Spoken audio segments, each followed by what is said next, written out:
reka mvuge muri ubu buryo twatangiye amasengesho yo kwiyiriza.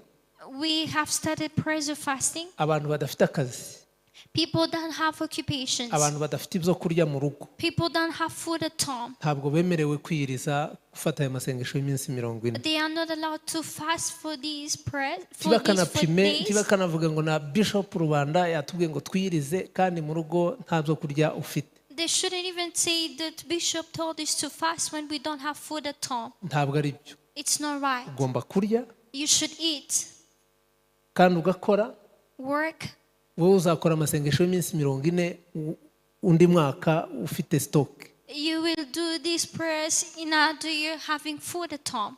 Mwankurikiye neza? Are you getting me what? Umuntu urya uko avuye gukora akazi ku munsi cyangwa se yiriwe akora kugira ngo abone icyarya.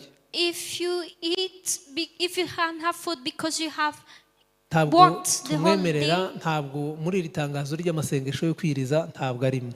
they are not concerned in this prayer, in this announcement of prayers. Nuniyiriza uzaba ukoze ikosa. If you fast, that will be a Ugomba mistake. kurya You should eat kubera ko nta byo kurya ufite bihagije bikwemerera kwiyiriza. because you don't have enough food that you may be able to fast. Kwiyiriza ni ikintu kwigomwa, What is fasting? It's a ni matter of depriving ukwima ibyo yourself, ufite depriving yourself of what you kugira ngo ubashe have, gusenga. that you may be able to pray. Kwiyiriza ni uko ubifite. And you fast because you have Hari food. n'abantu bakubwira ngo ngiye kwiyiriza kandi nta byo kurya afite. Some people say, I'm going to fast when they don't have Urabeshe, food. ibizo kurya wabibuze ariko You are ntabwo wiyiriza. You don't have food, that is why you're not eating, Nta but byo you're kurya not ufite, fasting. senga kuko nta n'ibyo ufite ariko ntabwo wiyirije. Kwiyiriza ni ukwiyima ibyo kurya ufite. When you don't have food, you don't fast. Because when you fast, Muri it means stock that you're birahari. depriving yourself of Ufite eating. When you akazi, have food, you have an ukigomwa occupation. noneho ukavuga ngo ngiye kureka kurya ziriya nyama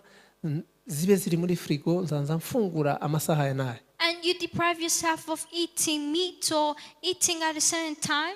Abo nibo bashobora kwiyiriza bigakunda. And those are people can be able to fast. Mureke